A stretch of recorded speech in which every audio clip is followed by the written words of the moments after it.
being recorded right now. We will see. This is a screencast designed to help you do, do the assignment called the interview protocol. The interview protocol is a plan for how you will conduct your interviews.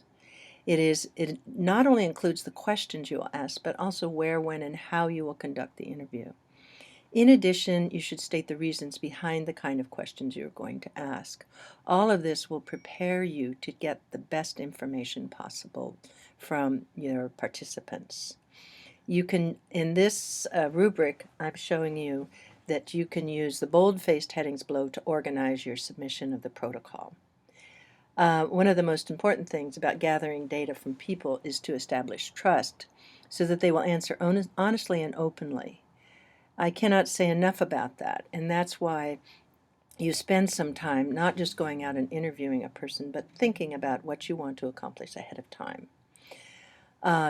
Most of you have selected your participants. Think about why they are the best participants to answer your research question. This may seem obvious to you to accomplish the purpose of your research, but it needs to be stated because it's not necessarily obvious to everyone else, and it gives you practice in writing a rationale for the decisions that you're making. The location, where are you going to conduct the interview, the focus group? Why that place in particular is the best place to conduct the interview or focus group. You can think about the difference of bringing the interviewee to your office, which gives you more power, or conducting the interview at a neutral place, like a coffee shop or a meeting room. All of those decisions affect the outcome of the interview and how people view their participation in the interview. In the objective section, I want you to restate the purpose of your study. Again, thinking about revisiting the wording of that, seeing if that is still germane to what you're doing. And then there's several different kinds of objectives. I like to think that there are process objectives as well as content objectives. Process objectives are what you're going to learn about doing an interview from this study. What do you think you want to accomplish? You want to get better at asking good questions? Do you want to learn how to conduct an interview so that you build trust? Excuse me. But talk about the process of doing the interview itself and how doing this interview is going to increase your skill set, shall we say, in doing interviews in general. Now, the content objectives are the information you will get from the participants. So what are the specific kinds of things you expect to learn from conducting this interview? Now I will move on to the interview section. The interview section, first part, the protocol actually should be very specific. You will write out what you are going to say as you introduce the interview, the study, to the participants.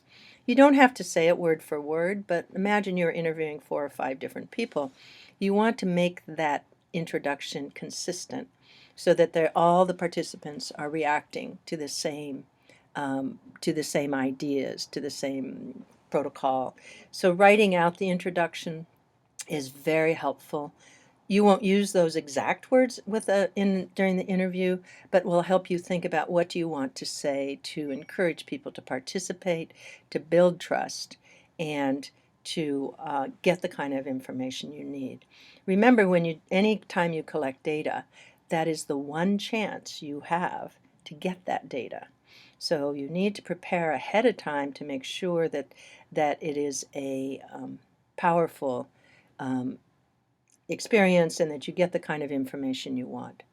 The questions themselves are designed to, usually you start with the simple questions that are easy, that, like, how long have you been doing this, or not big hard questions in the beginning of an interview, because you want to establish trust and have them feel that, and hopefully that they will also be open in their answers. Make sure that when you ask the questions that all of them relate closely to the purpose of the study, that you aren't asking any superfluous question that would be nice to know, but you really only want to ask the questions that you need to know, because people's time is valuable, as you know, and you want to make sure that the interview goes well and smoothly. I hope this helps you do this assignment.